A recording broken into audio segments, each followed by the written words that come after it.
Welcome to movers and shakers. जब से monsoon और इलेक्शंस का मौसम एक साथ आया है तब से हर एक देशवासी का बड़ा बुरा हाल है। बारिश और भाषणों की बौछारें एक साथ झेलनी पड़ रही। पिछले दिनों ऐसे ही बौछार, मेरा मतलब है भाषण में सोनिया जी ने कहा, कांग्रेस पावर में आते ही ट्रांसपेरेंट पॉलिसी अपनाएगी, जनता से कोई चीज छुपाई नहीं जाएगी। वाह, आर पार की इस लड़ाई में क्या आइडिया निकाला है, हर चीज आर पार दिखाई देगी। बहरहाल कल जब मेरी उनसे मुलाकात हुई तो मैंने पूछा, मैडम ट्रांसपेरेंट पॉलिसी के लिए आपने क्या क्या तैयारी की है? तो वो बोली, अभी हमने पार्टी ऑफिस को शीशे का बनवाना शुरू कर दिया है। ऐसा करने से जनता अंदर की सारी चीजें साफ साफ देख पाएगी। वाह, तब तो कमाल हो जाएगा। लेकिन ऑफिस की फाइलों में जो कुछ भी होगा वो तो गुप्त ही रहेगा ना? नहीं है, फाइल्स के सारे पन्ने भी ट्रांसपेरेंट प्लास्टिक शीट्स के होंगे। ये रहा सैंपल, उन्होंने कल दिया था, बिल्कुल ट्रांसपेरेंट। ये देखिए। मैंने जब पूछा कि और क्या क्या ट्रांसपेरेंट होगा तो वो बोली, सब कुछ। मैंने तो केटरिंग वाले को बोल दिया है कि वो पतली रोटियां और पानी जैसी दाल सब्जी बनाई जैसी ढाबों में बनती है। फिर इस ट्रांसपेरेंसी का असर सारे देश में फैल जाएगा।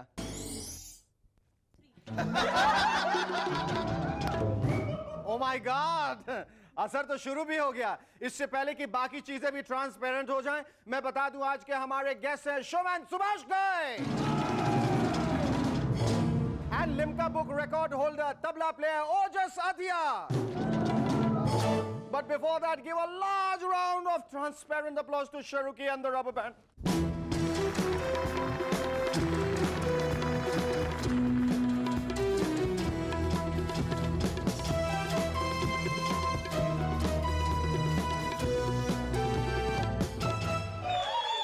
Hello, welcome back. I'm SSN. You watching?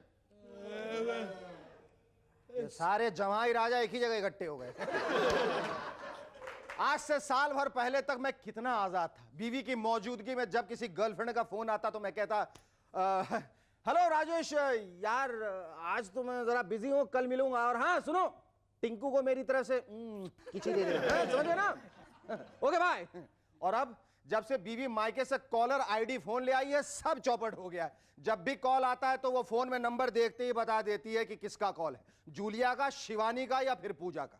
वो एक्सचेंज से सारे नंबर्स पता कर चुकी है। लानत है यार ऐसी साइंटिफिक खोज में। कल मुन्ना टपोरी सड़क पे भीख मांगता मिल गया, दे दे बाबा दे दे, अल्लाह के नाम पे दे। जब मैंने कारण पूछा तो बोला, बाप ये आईडी फोन ने हमारा धंधा ही चौपट कर दिया है। फोन करके रैंसम मांगो तो पैसे की जगह 10 मिनट में पुलिस आ जाती। जिसने ये कॉलर आईडी बनाया उसको बद्दुआएं देता हूं, मेरी तरह वो और उसका पूरा खानदान भीख मांगेगा। इन दिनों रामविलास पासवान साहब का बस एक ही चुनावी मुद्दा है और वो है बिहार से लालू जी को बाहर करना। पिछले दिनों एक प्रेस कॉन्फ्रेंस में एक पत्रकार ने उनसे पूछा, पासवान साहब लालू जी को बिहार से बाहर करने के लिए आपने कैसी स्ट्रैटेजी प्लान की है? इस पर वो बोले, इसके लिए हम बिहार के सभी हलवाई भाइयों को अपने साथ मिला लिया हूं। हलवाई? पर वो लोग लालू जी का क्या बिगाड़ लेंगे? हमारे कहने से सभी हलवाई अपने समोसों में आलू की जगह गोभी, बैंगन और मटर डालना शुरू कर देंगे। अब न रहेगा समोसे में आलू, न रहेगा बिहार में लालू। पिछले दिनों मैंने आपको बताया था कि बीजेपी के नेता इलेक्शंस की वजह से यंग, स्लिम और स्मार्ट बनने की कोशिश में, पर असल बात तो यह है कि उनके पास जॉगिंग, एक्सरसाइज वगैरह के लिए टाइम ही कहां है। अजी टाइम को गोली मारी। डॉक्टर शेखर सुमन के नुस्खे अपनाइए और अपने बिजी शेड्यूल में ही स्लिम, ट्रिम और यंग बन जाइए। फॉर्मूला नंबर 1, सबसे पहले अपने मोबाइल फोन को खिड़की से बाहर फेंक दीजिए। ले भाई, और बाकी के सारे फोन घर की पहली, दूसरी और तीसरी मंजिल पे रखवा दीजिए। क्या कहा दीनू काका? वाजपेयी जी का फोन 3rd फ्लोर पे है, उनसे कहो मैं अभी आया। क्या कहा हरिया? अडवाणी जी का फोन ग्राउंड फ्लोर पे है, उनको कहो होल्ड करें मैं अभी आया। इसी तरह से आप सारे फोन कॉल्स भी अटेंड कर लेंगे और ऊपर नीचे की भाग दौड़ में एक्सरसाइज होगी। सो अलग। फॉर्मूला नंबर 2, आपको रोजाना किसी न किसी ऑपोजिशन वाले के खिलाफ भाषण तो देना ही होता है। इसके लिए आप उस विपक्षी लीडर की फोटो जमीन पे रखिए और उस पर कूद कूद के भाषण याद कीजिए। इससे 3 फायदे होंगे। एक तो आपके दिल की भड़ास निकल जाएगी, दूसरे आपको भाषण जल्दी याद होगा और तीसरे आपकी मुफ्त में जॉगिंग भी हो जाएगी। आजकल सुभाष घई की फिल्म ताल के काफी चर्चे हो रहे हैं। ताल फिल्म के बारे में हरियाणा के एक गांव में आपस में बहुत सीरियस डिस्कशन चल रहा था। एक बोला, ओ ये ताल भी कोई नाम हुआ रणवीर? दूसरा बोला, अरे बावड़े ये ताल नहीं ताली होगा। ताली रे वही जो 2 हाथों से बाजे वो ताली। तीसरा बोला, ओ सुभाष जी बड्डे ही की मात्रा के बंसीलाल लगावेगा। इतने में एक और आवाज आई, यो ताली नहीं ताली होवेगा। रे खागड़ बरसात के कट्ठा पानी को भी ताली बोले। सुभाजी ताली रखना था तो नैनीताल के बुरा था। बेरा नई ताल फिल्म का क्या होवेगा? अरे बावली बूस होना के हिट हो गई तो सुरताल, नहीं तो हड़ताल। Our guest on Movers and Shakers tonight is none other than the Pasha of glamour, gloss and glitz. Ladies and gentlemen, please welcome the one and only showman, Subhash Ghai.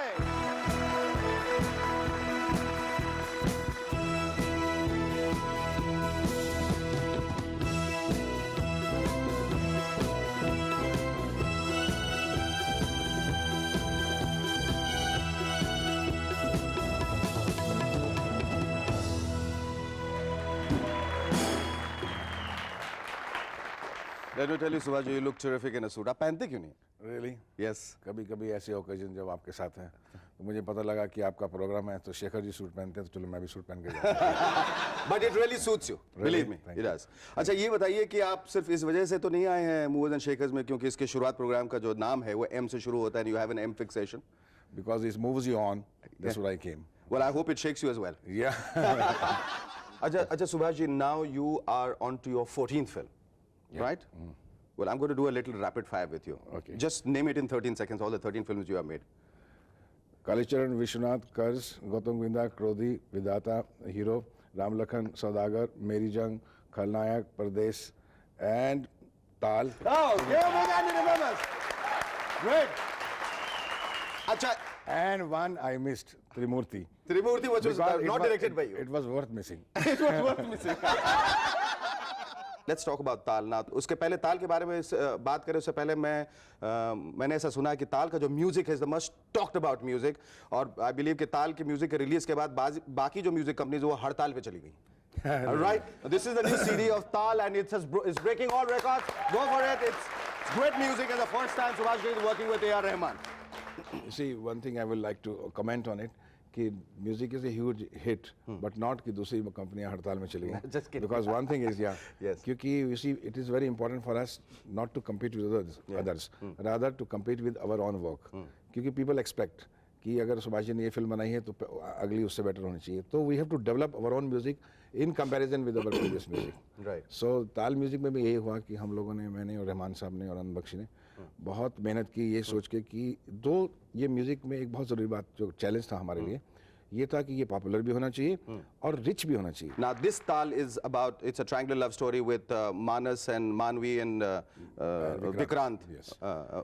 This is what the transition, you see, when we youngsters, the girl is from the 20th century, Mansi. Mansi and Manav and Vikrant. Yes. They are 3 people. See, the Manav is how we narrated the characters is Mansi is the girl of 20th century who believe in values and those traditional things and those conservative kind of thing. But she has to enter under circumstances into 21st century. Vikrant is a guy of 21st century, like all MTV guys. Yes. Right? So when she enters into 21st century and she finds a different world altogether and how she faces those challenges. But Manav is a character in between who basically is a man of all centuries. Okay. Because he carries those values, what basic... The way human beings should be. He's the epitome of humanity. So century doesn't matter whether 20, 21st. आदमी इंसान ही रहता है हमेशा. वो हजारों साल से है और हजारों साल से रहेगी. There's a faith, love. Subhash ji, इससे पहले कि हम बातों में आगे बढ़े, मैं आपको बताना चाहता हूं, there is a very young and very pretty girl who desperately wants to be an actress, who's been waiting there in the wings with bated breath to be blessed by Subhash Ghai, क्योंकि वो ऐसा समझती है कि अगर एक बार सुभाष जी उसके सर पे हाथ रख दे तो इंडस्ट्री के सारे दरवाजे अपने आप उसके लिए खुल जाएंगे. So if you'd allow me, ladies and gentlemen, please welcome the very curious and very eager to make it the marquee actress, Avani! Hi. अच्छा मैं डायरेक्टर नहीं हूँ इसीलिए मुझे नहीं क्या नाम आपका? अवनी। आपने एक्टिंग सीखी कहीं से? नहीं। एक्टिंग आती है आपको? नहीं। डांस आता है? नहीं। डांस भी नहीं आता? नहीं। डायलॉग बोलने आते हैं? डायलॉग बोलने तो आप एक्ट्रेस बनना चाहती हैं? Very good. एक्ट्रेस मेरा फ्यूचर बहुत काफी ब्राइट है। एक तरह से बन सकती हैं आप। कैसे? ये बनना चाहती हैं आप? हाँ। तो एक काम कीजिए कि आपका नाम क्या है? अवनी ना? अवनी। अवनी से अगर आप अपना नाम मवनी रख लें तो फिर अगर ये रख ले तो फिर इनको कोई नहीं रोक सकता सुभाष जी। अगर एम लग गया मवनी रख लेंगे तो आपको एक्टिंग भी आ जाएगी, आप स्कूल भी हो जाएगा, आपको डांस भी आ जाएगा और डायलॉग बोलने भी आ जाएंगे, करने भी आ जाएंगे। आपको गुप्ता आर्ट से मिल जाएगा, आपको आमिर खान, शाहरुख खान, सलमान खान सब एक साथ मिल जाएंगे। All the best. All the best. Thanks a lot. Now from today you are Mavni. Mavni. Okay thank you Mavni. आपने अपने पहली फिल्म के प्रीमियर में हमें जरूर बुलाया। Okay all the best. Take care. So talking about Moini and talking about Madhuri Dixit, talking about Manisha Koirala and talking about Mahima, ये M का क्या फिक्सेशन है सुभाष जी? आज बता दीजिए क्या सही इसके पीछे क्या मंशा क्या है आपकी? ध्यान से देखिए। हाँ। जब आप या मैं या कोई भी पैदा हुए थे हाँ। तो हमारा सबसे पहला वर्ड जो हमारे मुंह पे लैंग्वेज से आता है वो आता है माँ। फिर क्या वजह है कि आपने ऐश्वर्या का नाम नहीं बदला? मैंने बहुत कोशिश की मैश्वर्या रख दिया जाए लेकिन तब तक वो पूरे वर्ल्ड में डिक्लेयर हो चुकी थी। हाँ। तो उन्होंने कहा मुझे मैश मत कीजिए। बोले सुभाष जी बड़ा मैश्वर्या ठीक नहीं लगेगा। मैश्वर्या ठीक लगा। But did you really give it a sincere attempt to change? नहीं, मजाक में हम लोग बात Okay, करते tell me ये जो in-depth study जो आप करते हैं, it's mainly you study women, not men so much. No बस ही बस उसमें एक जैकी श्रॉफ आए थे हीरो में, बाकी सब लड़के ही आ रहे हैं। मैन का भी स्टडी होता है। Why not? Because Dilip Kumar and Naseer sahab and there are many good actors you see who have been definitely in depth, they are very intense. और मैन में जो इंटेंसिटी होती है उसकी एक अपनी परफॉर्मेंस का एक एडिशनल वैल्यू होती है, उसके सुपरलेटिव्स होते हैं। Okay. How much have you grown? If I had to ask you, how much have you grown as a director since your first film, Kali Charan, till now? You know, whenever a film is released, they write that Subhash Ghai is a textbook on Indian cinema. Should I tell you how much I have grown? Yes. It's a very interesting question you have asked me. कि आज से 10 साल पहले जब मैं hit हुआ था 3-4 picture में तो मुझे लगता था आई हैव ग्रोन। फिर उसके बाद 4-5 हुई और हिट हुई तो मुझे लगा कि यार आई एम ग्रोइंग। और आज मैं ये महसूस करता हूँ कि I am yet to grow. ये ग्रोथ हुई। Great. That's a very profound statement, but it's true. But tell me, how did you think of redefining the Indian hero? खलनायक जब आपने बनाई तो प्रोटैगनिस्ट जो होता है हमेशा वो ब्लैक एंड व्हाइट कैरेक्टर जो हमेशा देखते हैं, बड़ा पॉजिटिव प्रोटैगनिस्ट होता है, उसको आपने रीडिफाइन करने कैसे सोचे? When I redefined खलनायक, I wanted to go through the psychology of a villain. कि अल्टीमेटली विलन भी एक अच्छा इंसान है, मतलब वो खूबसूरत है, पैसे वाला है, Villainy, I think, is a state of mind. Achievers हैं, वो किसी के पॉइंट ऑफ व्यू से विलन है, लेकिन अपने पॉइंट ऑफ व्यू से तो बिल्कुल है। वो अपने घर वालों का ख्याल रखता है, he is kind also, he is good also. तो why not to make a film from the villains point of view and try to study that he is so confident he accepts that I am a villain. खलनायक कहता है कि मैं खलनायक हूँ। So that is why we are making film nowadays. Even Tal में if you see, the girl is stuck between the two righteous men. So Anil, he is also right. He is a man of 21st century, and Manav is also right. So आज right to right का point of view का conflict। बिल्कुल। Talking about Tal, which has been the most memorable shot or incident in the film? Tal mein there are a lot of memorable moments. You see, if I tell you, I need 1 hour program. But interestingly, because it's a Mover and Shaker program, so and particularly Shaker's program, so I must tell you, कि अभी recently मैं Toronto में shooting कर रहा था और there was a scene between Anil Kapoor and Aishwarya Roy, जहाँ अनिल कपूर उसे कहता है कि I'm in love with you and can I kiss you?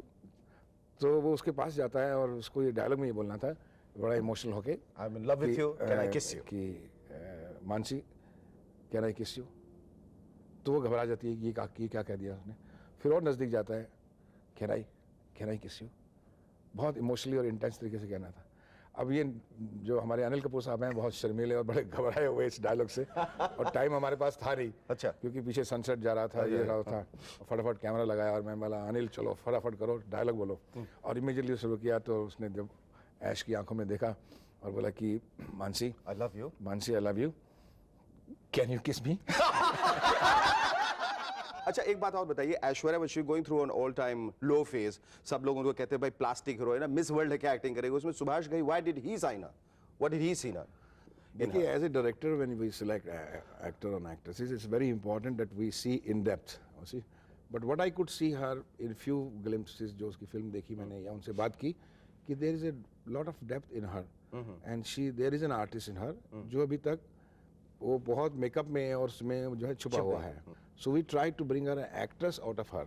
उसके लिए आपको बहुत मनाना पड़ा था उन्हें? Throughout हमें उसे बताना पड़ा कि this is Mansi, this is not Aishwarya Rai, this is not a Miss World, and she also, poor girl, worked very hard to go through the character, और उसकी डेवलपमेंट आस्ता आस्ता चैप्टर वाइज कैसे कैसे होते होते एंड तक पहुंचती है, एंड जो है वो अब आपके सामने है. Today we also have with us in the studios movers and shakers, a young tal master who began mastering the art of playing tabla at the tender age of 2. Ladies and gentlemen, please welcome Limca Book of record holder Ojas Sadia.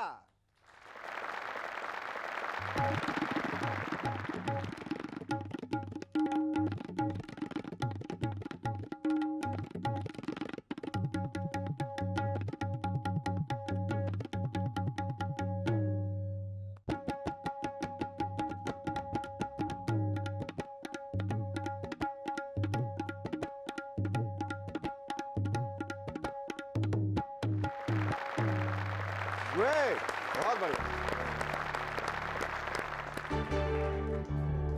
बहुत अच्छा बजा.